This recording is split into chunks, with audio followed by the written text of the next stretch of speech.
Assalamualaikum warahmatullahi wabarakatuh. Waalaikumsalam warahmatullahi wabarakatuh. Alhamdulillah wa syukurillah wala haula wala quwata illa billah. Assalatu wassalamu ala asrofil anbiya'i wal mursalin wa ala alihi wa sahbihi ajmain, amma ba'du. Puji syukur kehadirat Allah Rabbi yang telah melimpahkan kita beribu-ribu nikmat yang banyak, nikmat iman, nikmat Islam, nikmat sehat walafiat, sehingga kita di sini bisa bermuajahah di ruangan yang sangat sederhana ini untuk mengikuti acara seminar modul 1.4 budaya positif yang akan disampaikan oleh pembicara kita, yaitu Ibu Ratih Prapitasari Sutisna SPD Aud. Semoga acara ini berjalan dengan lancar sampai akhir. Marilah kita buka acara ini dengan membaca basmalah. Bismillahirrahmanirrahim. Selanjutnya yaitu mari kita mendengarkan sambutan dari Ibu Kepala TK Negeri Pembina yang akan disampaikan oleh Ibu Aat Rohati SPD MM. Kepada Ibu Aat disilahkan. Bismillahirrahmanirrahim. Assalamualaikum warahmatullahi wabarakatuh. Waalaikumsalam warahmatullahi wabarakatuh. Rabbi shrah li sadri wa yassir li amri wahlul 'uqdatam min lisani yafqahu qawli. Amma ba'du. Yang saya hormati guru-guru TK Negeri Pembina Pandeglang, yang saya hormati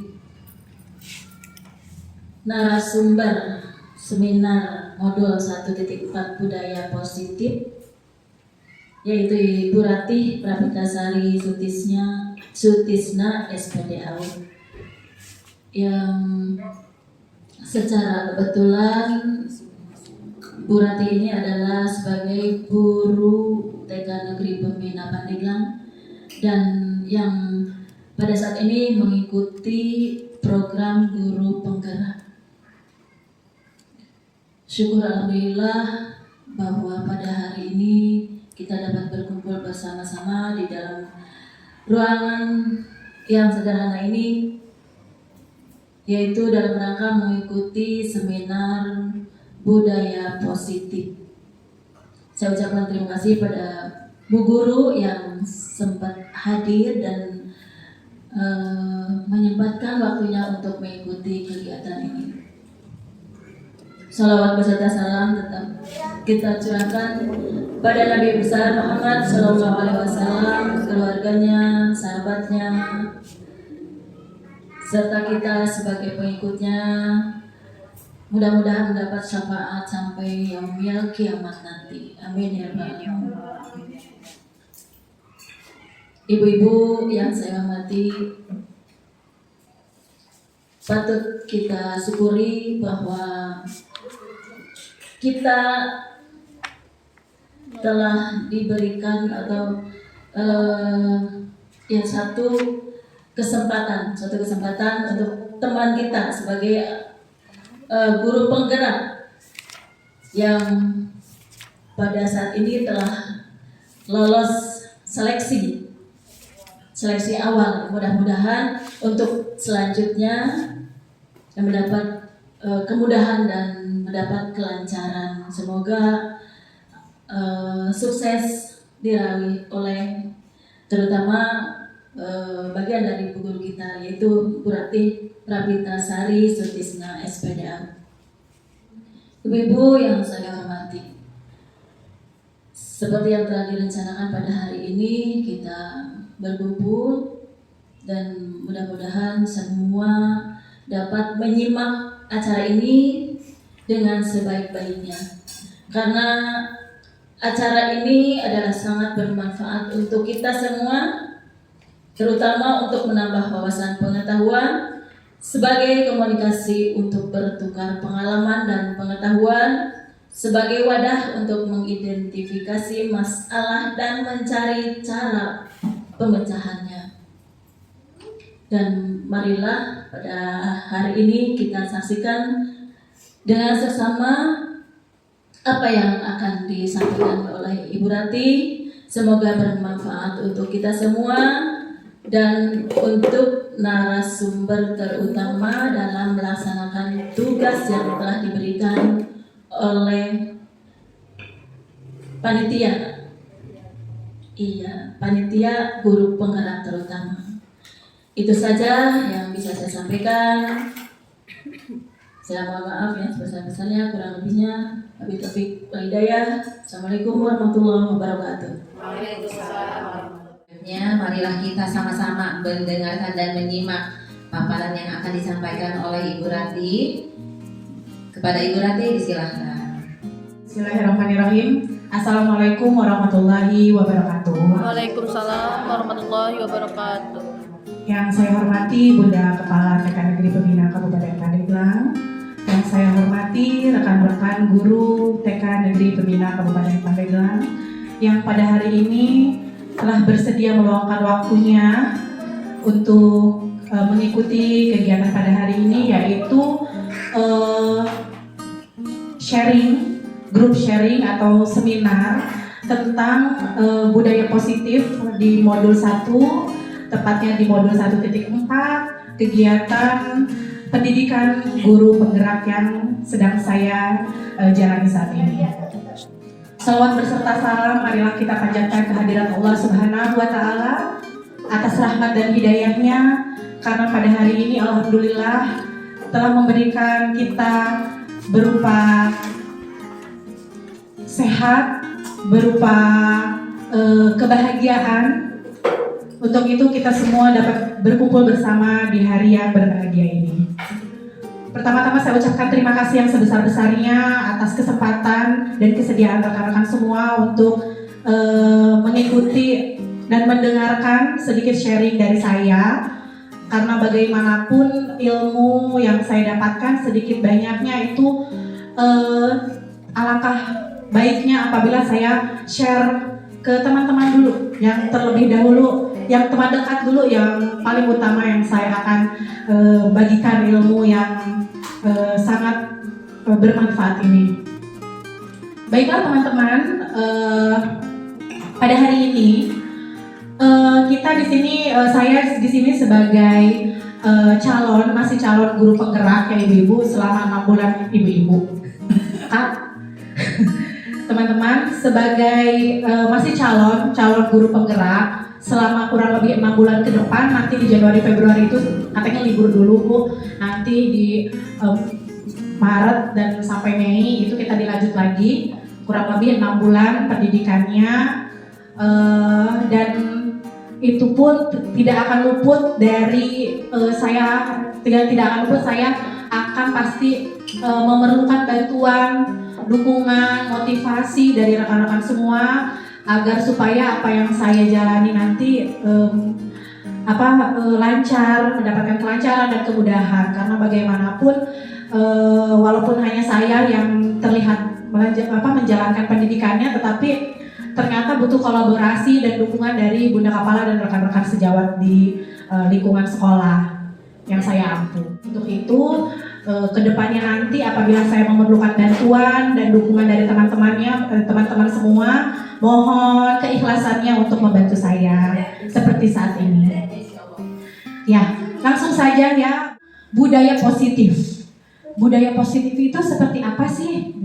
Budaya positif itu ternyata sangat diperlukan di lingkungan sekolah. Hal-hal yang kecil saja harus kita perhatikan, terutama kita satuan pendidikan anak usia dini. Itu saya tadi sempat terpotong bahwa kita tuh sebenarnya akar. Anak-anak usia dini itu adalah akar di mana generasi penerus bangsa nantinya akan seperti apa.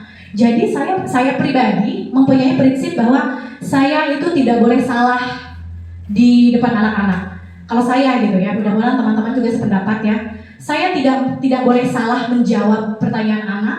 Saya tidak boleh salah berperilaku di depan anak-anak. Saya tidak boleh salah nada kalau nyanyi di depan anak-anak, karena apa yang anak-anak dapatkan usia dini ini akan terus menjadi sebuah karakter kedepannya nanti di SD, SMP, SMA itu mereka seperti apa wujudnya, itu adalah perwujudan dari ketika mereka kecil gitu.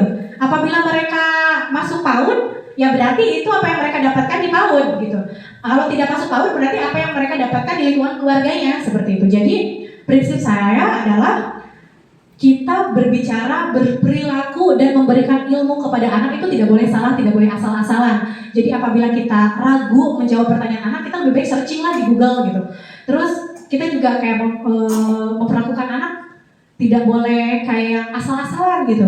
Tidak gimana ya? Jadi anak itu akan merekam apa yang gerak-gerik kita, apa yang kita perbuat, apa yang kita sampaikan, apa yang kita tanamkan kepada anak di kegiatan pembelajaran itu akan melekat selamanya di dalam diri anak menjadi sebuah karakter gitu. Karena kan kita juga memiliki pilar-pilar karakter yang harus kita tanamkan kepada anak didik kita ya Bu ya. Jadi alangkah baiknya kita berperilaku sebagai tauladan untuk anak-anak kita untuk menciptakan budaya positif. Misalnya budaya positif ini akan menimbulkan rasa aman dan nyaman pada murid dalam proses pembelajarannya. Budaya positif juga dapat mendorong murid untuk mampu berpikir, bertindak, dan menciptakan sebagai proses memerdekakan dirinya sehingga murid lebih mandiri dan bertanggung jawab. Salah satu cara yang dilakukan guru dalam membantu siswa untuk tumbuh maksimal mempunyai karakter profil pelajar Pancasila adalah dengan membangun budaya positif yang berpihak pada murid, membangun keyakinan atau visi sekolah yang menumbuhkan dan mengembangkan budaya positif. Jadi semuanya berkaitan. Modul 1.1 sampai 1.4 itu berkaitan. Semua yang tadi filosofi Ki Hajar Dewantara, nilai-nilai guru penggerak, nilai dan peran guru penggerak itu artinya dalam diri kita ya Bu ya sebagai seorang guru, dan visi misi sekolah itu sangat berkaitan untuk menciptakan budaya positif di lingkungan sekolah pada akhirnya. Bagaimana budaya positif itu harus didapatkan di sekolah itu? Yang pertama itu kita harus merubah, harus mengenal dan mengenal tentang perubahan paradigma belajar. Paradigma belajar seperti apa yang perlu kita rubah? Nah, perubahan paradigma dalam pembelajaran sesungguhnya menjadi faktor kunci dalam meningkatkan mutu pendidikan ke arah yang lebih baik. Kepala sekolah sebelumnya memposisikan diri sebagai atasan harus berubah menjadi seorang leader, lebih banyak mendengar, yakni mendengar apa yang diharapkan masyarakatnya di sekolah, dan guru menjadi teman diskusi yang menginspirasi peserta didik. Kita perlu menyadari bahwa guru penggerak bukan hanya soal tugas dan peran guru, dan guru juga termasuk keterlibatan stakeholder. Jadi untuk membentukkan budaya positif di sekolah itu bukan cuma peran kepala sekolah saja atau peran gurunya saja, tetapi semua stakeholder, semua yang ada di lingkungan sekolah, baik itu murid, orang tua, pembantu pelaksana itu juga harus saling mendukung. Seperti untuk menciptakan budaya positif, yaitu dengan merubah paradigma belajar itu tadi yang sudah saya sampaikan, bahwa kita tidak boleh takut keluar dari zona nyaman kita untuk berubah menjadi yang lebih baik tentunya ya Bu ya. Kita tidak mungkin mengharapkan berubah menjadi yang lebih buruk gitu. Kita pasti mengharapkan kita menuju ke perubahan yang lebih baik. Nah, apa sih yang harus kita rubah? Tentu saja dalam diri kita sendiri. Mengembangkan proses pembelajaran menyenangkan akan mendorong siswa memiliki kemampuan berpikir kritis, kreatif, dan mampu berkolaboratif. Tugas berat guru adalah mengembangkan visi. Misi pendidikan jauh ke depan adalah meningkatkan mutu dan kualitas pendidikan. Upaya membentuk sumber daya manusia yang unggul merupakan tugas berat sebenarnya bagi kita sebagai seorang pendidik di negeri ini. Dan harus segudang tantangan yang terus-menerus menghadangnya, terutama di tantangan revolusi industri 4.0. Itu tadi yang tadi saya revolusi industri Bu, ini tantangan kita. Apalagi kemarin pas COVID itu kita sempat kebingungan kan bagaimana caranya pembelajaran secara online di TK. Kalau di SD, SMP, SMA memang mudah gitu, kelihatannya mudah gitu karena mereka sudah kemandiriannya sudah terbentuk. Tapi kalau TK bagaimana, pasti akan pro dan kontra. Itu tadi tantangannya. Karena ternyata selepas COVID pun kita masih aja online gitu kan, masih aja online seperti itu merupakan suatu tantangan untuk kita. Nah, dalam paradigma yang baru pendidikan, tujuan pembelajarannya bukan hanya untuk merubah perilaku siswa saja, tetapi membentuk karakter mereka. Sikap mental profesional berorientasi pada global mindset dengan fokus mempelajari cara belajar atau learning how to learn. Pendidikan merupakan hal yang amat penting untuk membentuk kepribadian, tidak selalu berasal dari pendidikan formal saja. Nah, di sini kita di awal tahun pelajaran. Itulah mengapa kita sangat penting untuk menyatukan visi misi kita dengan orang tua murid. Jadi alangkah baiknya ini juga sebagai bahan evaluasi kita bersama untuk kedepannya. Di awal pelajaran kita sudah perencanaan kita, visi misi kita pribadi dengan guru dan kepala sekolah itu sudah matang dulu, lalu kita satukan visi misi kita dengan orang tua murid seperti itu, karena kita tidak bisa merubah mindset seseorang secara tiba-tiba gitu. Jadi kita perlu berdiskusi, begitupun dengan orang tua. Jadi kan pola didik kita di sekolah dan pola didik orang tua di rumah itu kan berbeda. Selanjutnya dalam budaya positif itu tentu harus menerapkan disiplin, karena disiplin itu menurut saya adalah sesuatu yang sangat penting bagi mewujudkan sebuah kebudayaan yang baik. Itu tuh dimulai dari disiplin.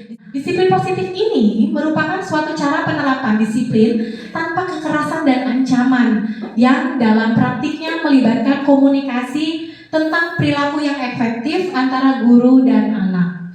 Dalam penerapan disiplin positif ini, anak diajarkan untuk memahami konsekuensi dan perilaku mereka. Selain itu, disiplin positif juga mengajarkan anak tanggung jawab serta rasa hormat dalam berinteraksi dengan lingkungannya. Jadi, disiplin positif merupakan salah satu cara penerapan disiplin yang bertujuan untuk menumbuhkan kesadaran serta memberdayakan anak untuk melakukan suatu tanpa sogokan, ancaman, maupun hukuman. Nah, ternyata untuk menciptakan lingkungan budaya positif itu yang berperan penting adalah kedisiplinan, teman-teman. Dimana kadang kita paradigma kita gitu, pola pikir kita bahwa menerapkan disiplin itu pasti ada konsekuensi.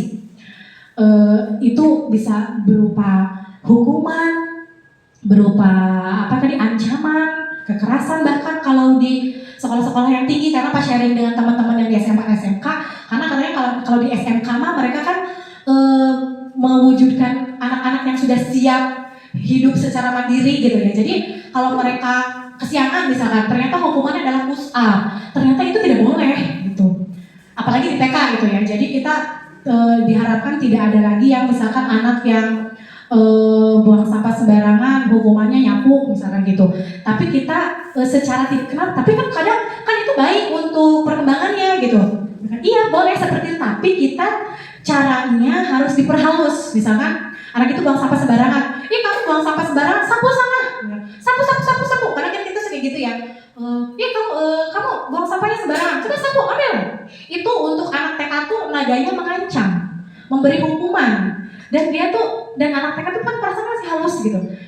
Tapi kan anak nyapu itu kan juga ada betulnya gitu. Nah, bagaimana supaya kegiatan tersebut tidak seperti mengancam, tidak seperti menakut-nakutin, adalah dengan cara menjadikan hukuman tersebut sebagai reward gitu, sebagai dia kayak hadiah untuk dia, bahwa wah gimana ya kalau guru TK kan gitu ya cara ngomongnya, wah kalau sepertinya kalau anak TK anak-anak yang buang sampah itu kan tidak baik ya, gimana kalau yang buang sampah itu supaya tempat sampahnya ada isinya, dibuang deh sampahnya ke tempat sampah. Lebih bagus lagi kalau disapu ya.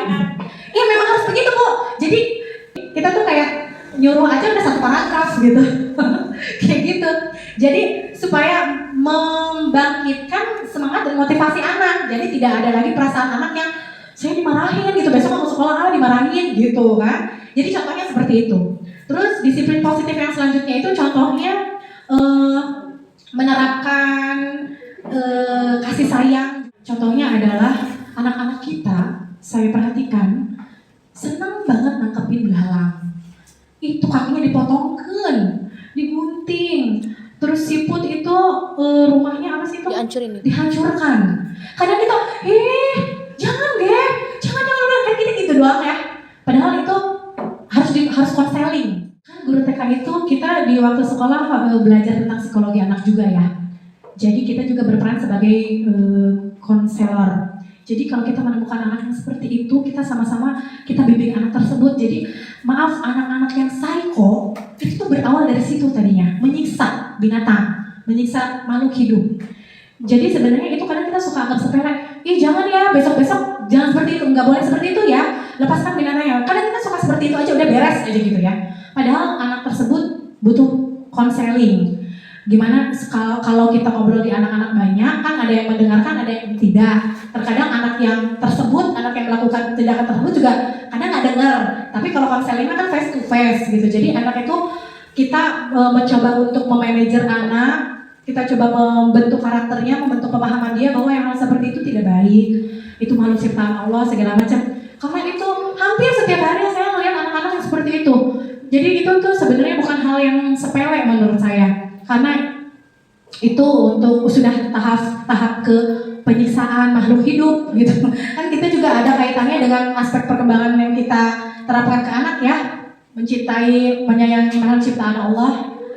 Itu juga kita bisa kaitkan untuk melahirkan budaya positif. Budaya positif itu salah satunya kita membentuk karakter anak, membentuk karakter anak sesuai dengan aspek perkembangan, sesuai dengan profil pelajar Pancasila, seperti itu. Jadi kita itu tadi peran kita, nilai kita sebagai guru. Jadi hal-hal yang kecil saja harus kita amati. Hal-hal yang kecil saja jangan kita anggap sepele. Seperti misalnya juga ada anak yang dorong temannya. Biasakan untuk dia meminta maaf atau menyelesaikan masalahnya sendiri. Kita sebagai konselor, sebagai manajer, jadi jangan kita yang menyelesaikan masalah. Kalau bisa anak-anaknya yang menyelesaikan masalah. Buat dia meminta maaf dan memaafkan. Jadi itulah beberapa budaya-budaya positif yang nanti kita selain ini kita kaji bersama apa saja sih yang harus kita ciptakan, yang harus kita terapkan untuk menciptakan budaya positif di sekolah. Itu kaitannya dengan visi misi kita nanti, dan itu harus kita jalani. Bahwa murid yang memiliki disiplin positif akan memiliki motivasi internal atau dalam dirinya yang tinggi dalam menguasai diri untuk melakukan tindakan yang sesuai dengan nilai-nilai kebajikan universal. Sebagai pendidik, tugasnya adalah membimbing siswa untuk memiliki disiplin diri yang berasal dari dalam dirinya sendiri. Itu yang saya utarakan tadi ya teman-teman. Mudah-mudahan kita tidak menyepelekan sekecil apapun tindakan anak-anak yang anak-anak lakukan, terutama yang ke arah negatif seperti itu. Selanjutnya adalah motivasi perilaku manusia. Siswa dalam melakukan disiplin positif tidak terlepas dari motivasi yang ingin dicapai oleh siswa itu tersebut. Berikut 3 motivasi perilaku manusia. Menurut Diane Gossen dalam bukunya Restructuring School Discipline menyatakan ada 3 alasan motivasi perilaku manusia. Yang pertama adalah untuk menghindari ketidaknyamanan atau hukuman. Kedua, untuk mendapatkan imbalan atau penghargaan dari orang lain. Ketiga, untuk menjadi orang yang mereka inginkan dan menghargai diri sendiri dengan nilai-nilai yang mereka percaya. Kira-kira kita mau yang mana? Kita ingin memotivasi anak yang mana, Bu? Yang menghindari hukuman, anak yang menghindari hukuman misalkan, tidak bertanggung jawab berarti anak tersebut. Atau mendapatkan imbalan, misalkan apa-apa nanti dikasih imbalan, misalkan. Mau ngerjain tugas, ada imbalannya. Atau menjadikan anak tersebut orang yang bisa menghargai dirinya sendiri. Pasti tentunya kita mengharapkan yang poin yang ketiga ya Bu ya. Anak-anak tersebut mampu menghargai dirinya sendiri. Nah, dari ketiga motivasi perilaku manusia dalam mewujudkan disiplin positif, yang harus ditanamkan dalam murid-murid adalah motivasi nomor 3. Karena dengan memiliki motivasi tersebut, mereka telah memiliki motivasi intrinsik. Maksudnya motivasi yang ada dalam dirinya sendiri, yang berdampak jangka panjang, terbentuk sebuah karakter dalam dirinya. Motivasi yang tidak akan terpengaruh pada adanya hukuman atau hadiah. Jadi kalau anak yang sudah punya karakter baik, mau itu dikasih hukuman, mau itu dikasih imbalan, dia mempunyai prinsip dalam dirinya, seperti itu. Mereka akan tetap berperilaku baik dan berlandaskan nilai-nilai kebajikan karena mereka ingin menjadi orang yang menjunjung tinggi nilai-nilai yang mereka hargai. Kalau dilihat dari kata-kata ini mah kayak berat amat ya untuk anak TK mah gitu.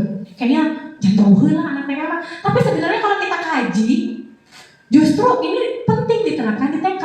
Itu tadi karena di anak-anak TK itu, anak-anak usia dini itu adalah akar dari pembentukan karakter anak gitu. Itulah kenapa kita tidak boleh salah. Kita menuntun anak itu tidak boleh asal-asalan gitu, karena ini membentuk karakter ini itu ya dari sini, akarnya dari TK gitu, seperti itu. Ini kaitannya, motivasi tersebut itu kaitannya dengan kebutuhan dasar manusia. Kebutuhan dasar semua manusia itu sama dasarnya ya Bu ya. Nah, seluruh tindakan manusia memiliki tujuan tertentu. Semua yang kita lakukan adalah usaha terbaik kita untuk mendapatkan apa yang kita inginkan. Sebetulnya saat itu kita sedang memenuhi satu atau lebih dari kebutuhan dasar kita, yaitu kebutuhan untuk bertahan hidup, survival, cinta dan kasih sayang, love and belonging, kebebasan atau freedom, kesenangan, fun, dan kekuatan, power.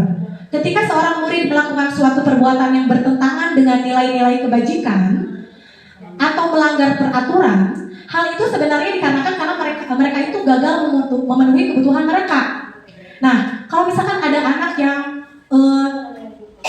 caper, cari perhatian, kalau nggak ada anak yang lari-lari terus, misalkan nangis terus, itu siapa tahu kebutuhan dasarnya itu ada yang tidak terpenuhi gitu. Misalkan dia broken home, orang tuanya divorce, butuh kasih sayang. Di sekolah dia jadi sedih, termenung, atau dilampiaskannya dengan menyakiti temannya, atau dengan hyperaktif. Itu mungkin anak-anak yang seperti itu mungkin ada salah satu kebutuhan dasarnya tidak terpenuhi, seperti itu. Posisi kontrol kita sebagai guru. Tuh, kita mah banyak Bu yang harus kita lakukan tuh banyak. Kita tuh harus jadi posisi kontrol juga. Melalui serangkaian riset yang bersandar pada teori kontrol Dr. William Glasser, Gosen berkesimpulan ada 5 posisi kontrol yang diterapkan oleh seorang guru. Ini secara tidak sadar kita sudah menerapkan ini loh. Nanti teman-teman lihat kita sudah menerapkan yang mana di posisi kontrolnya. Orang tua juga ataupun atasan dalam melakukan kontrol. Yaitu yang pertama adalah penghukum. Kita sama-sama refleksi ya di sini ya. Kita tuh termasuk posisi kontrol yang mana? Penghukum adalah seorang penghukum bisa menggunakan hukuman fisik atau verbal. Misalkan kita tuh ada anak yang lose control di kelasnya atau membuat masalah. Kita menghukum kalau fisik kayaknya tidak mungkin ya kalau di TK kita masih menyadari itu. Tapi secara tidak sadar yang verbal itu Bu, gitu. Kita kadang suka tidak sadar yang ya si eta mah gitu kan. Kalau enggak jangan kayak gitu deh kamu. Itu secara tidak sadar ya Bu ya gitu. Itu untuk anak TK itu kita tuh mau mengontrol mereka tuh secara penghukum itu tadi, misalkan ya itu sesuatu yang tidak sadar ya Bu ya gitu kita. Ternyata itu posisi kontrol. Kita mau menginginkan mengontrol anak-anak tetapi tidak sadar kita sebagai penghukum akhirnya gitu, menjudge anak tersebut gitu. Nah, yang kedua posisi kontrolnya adalah pembuat rasa bersalah. Posisi ini biasanya guru akan bersuara lebih lembut, membuat orang lain merasa bersalah, akan menggunakan keheningan yang membuat orang lain merasa tidak nyaman, bersalah atau rendah diri. Ngomongnya pelan-pelan, tapi bikin down. Yang selanjutnya teman. Guru pada posisi ini tidak akan menyakiti murid, namun akan tetap berupaya mengontrol murid melalui persuasi. Posisi teman pada guru biasanya negatif ataupun positif. Nah, di posisi ini kita biasanya memposisikan diri kita sebagai teman. Itu bisa berdampaknya negatif maupun positif. Adalah monitor atau pemantau. Posisi pemantau berdasarkan pada peraturan-peraturan yang konsekuensi dan konsekuensi. Dengan menggunakan sanksi atau konsekuensi, kita dapat memisahkan hubungan pribadi kita dengan murid. Selanjutnya terakhir adalah manajer. Posisi mentor di mana guru berbuat sesuatu bersama dengan murid, mempersilahkan murid mempertanggungjawabkan perilakunya, mendukung murid agar dapat menemukan solusi atas permasalahannya sendiri. Seorang manajer telah memiliki keterampilan di posisi teman maupun pemantau, dan dengan demikian bisa jadi di waktu-waktu tertentu kembali kepada posisi kedua tersebut dengan yang sesuai dengan yang diperlukan. Jadi mungkin idealnya kita harus bisa menjadi manajer. Kita bisa memposisikan kita di saat kita bisa menjadi teman, menjadi pemantau. Mungkin idealnya kita harus berada di posisi manajer ini. Keyakinan kelas. Keyakinan kelas ini juga bisa diterapkan di TK. Setiap tindakan atau perilaku yang kita lakukan di dalam kelas dapat menentukan terciptanya sebuah lingkungan yang positif. Perilaku warga kelas tersebut menjadi sebuah kebiasaan yang akhirnya membentuk sebuah budaya positif. Dalam mewujudkan perilaku warga sekolah yang memiliki budaya positif, hal pertama yang perlu diciptakan dan disepakati dalam membuat keyakinan-keyakinan atau prinsip-prinsip dasar bersama di antara para warga kelas untuk mendapatkan nilai-nilai kebajikan yang disepakati bersama.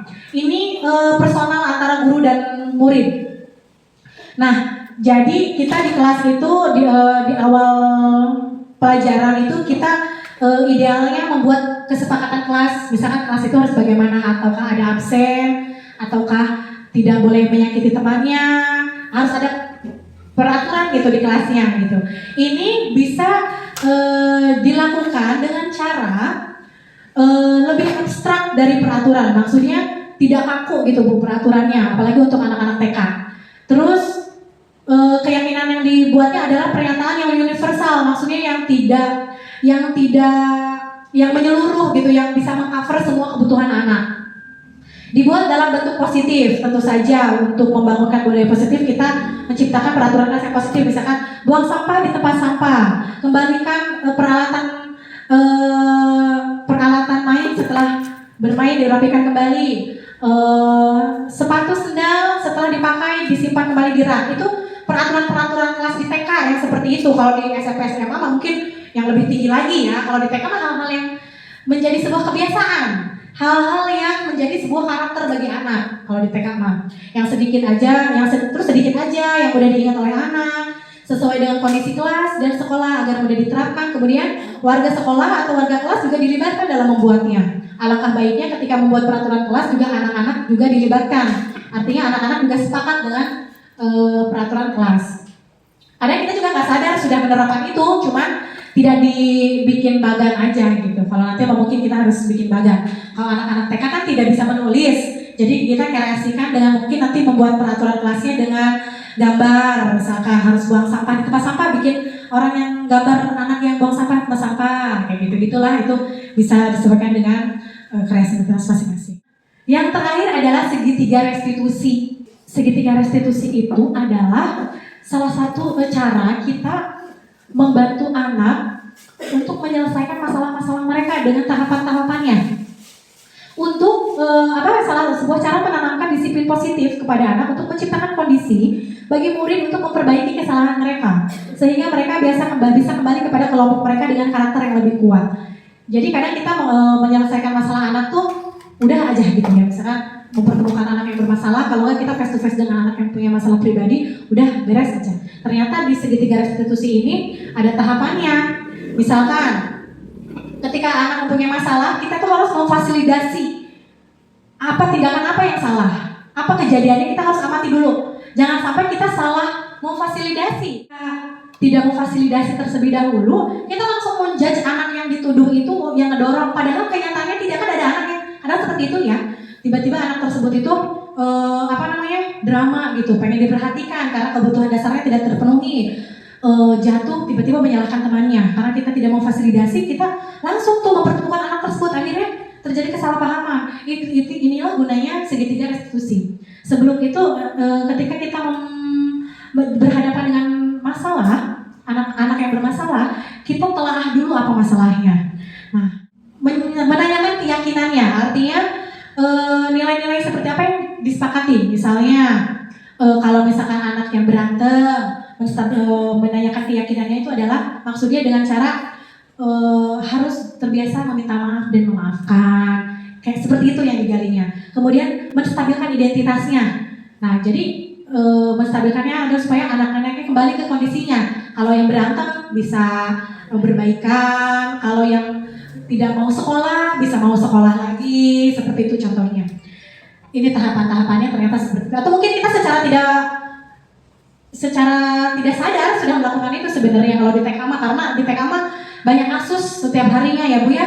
Kayak anak pipis aja itu juga merupakan kasus untuk kita. Kesimpulannya adalah dalam penerapan program disiplin positif, hendaknya guru memiliki standar kepribadian, profesional, dan sosial yang baik, di mana guru mampu berefleksi pada posisi kontrolnya saat ini.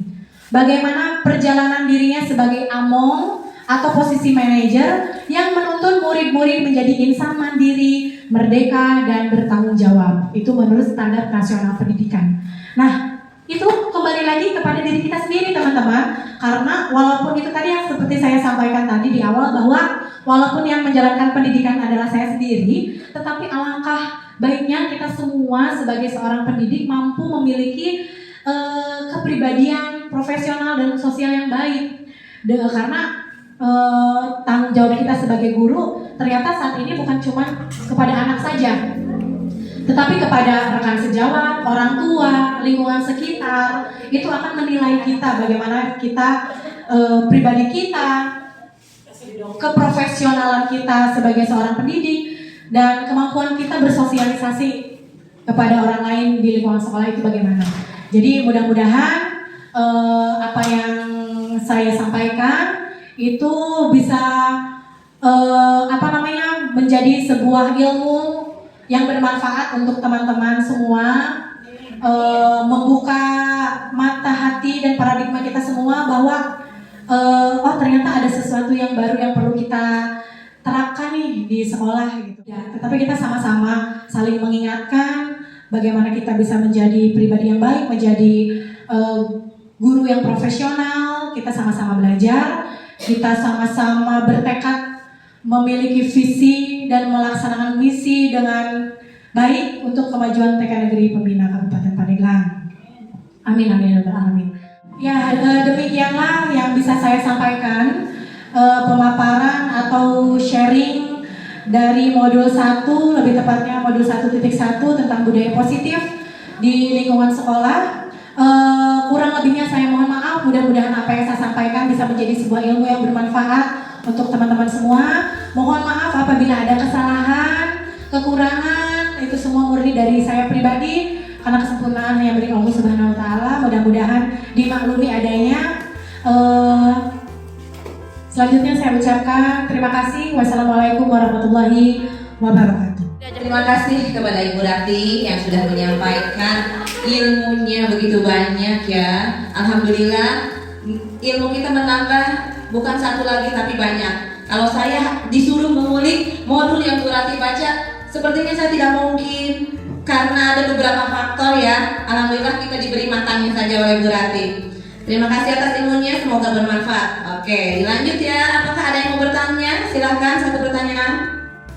Saya mengenai materi tadi adalah bagaimana kita sebagai guru dengan inovasi yang terbaru ini, dengan modul yang saya paparkan, langkah awal apa yang harus kita perbaiki sebagai guru untuk yang sesuai dengan metode materi tadi. Mungkin cara langkah-langkah apa yang harus dimulai seperti itu. Kepada Ibu narasumber, begitu pertanyaan saya. Terima kasih. Ya, terima kasih Bu Novi atas pertanyaannya. Apa yang terlebih dahulu perlu kita lakukan untuk menciptakan budaya positif di sekolah? Kalau menurut saya, yang pertama itu kita harus membentuk visi terlebih dahulu. Visi yang pertama adalah visi dari diri kita sendiri sebagai seorang pendidik. Bagaimana kita menginginkan peserta didik kita seperti apa. Kemudian itu visi sekolah. Visi sekolah itu sangat perlu kita rencanakan, perlu kita susun sebagaimana mestinya, karena untuk menciptakan budaya positif itu semua berawal dari visi. Apa yang kita sebagai seorang guru inginkan, apa yang sekolah inginkan untuk mewujudkan, melahirkan peserta didik yang bagaimana, itu semua berawal dari visi kita, visi diri kita, visi sekolah. Jadi dari situ mulainya. Nanti setelah kita membentuk visi diri kita, visi sekolah kita, kedepannya mungkin kita bisa menerapkan nilai-nilai guru, nilai-nilai dan peran guru tersebut sesuai dengan visi kita. Jadi semua itu akan berkesinambungan, akan terbentuk setelah visi dan misi kita, visi sekolah kita dirancang seperti itu. Bu Novi, mudah-mudahan jawabannya memuaskan ya, walaupun seharusnya jangan puas lah. Terima kasih pada Bu Novi yang sudah bertanya. Semoga jawaban dari Bu Rati bisa menambah ilmu lagi ya buat Bu Novi. Mungkin hanya itu yang bisa kita laksanakan hari ini. Alhamdulillah ya, barakallah. Marilah kita tutup kegiatan hari ini dengan membaca hamdalah. Alhamdulillah. Wabillahi taufiq wal hidayah. Wassalamualaikum warahmatullahi wabarakatuh. Sampai berjumpa.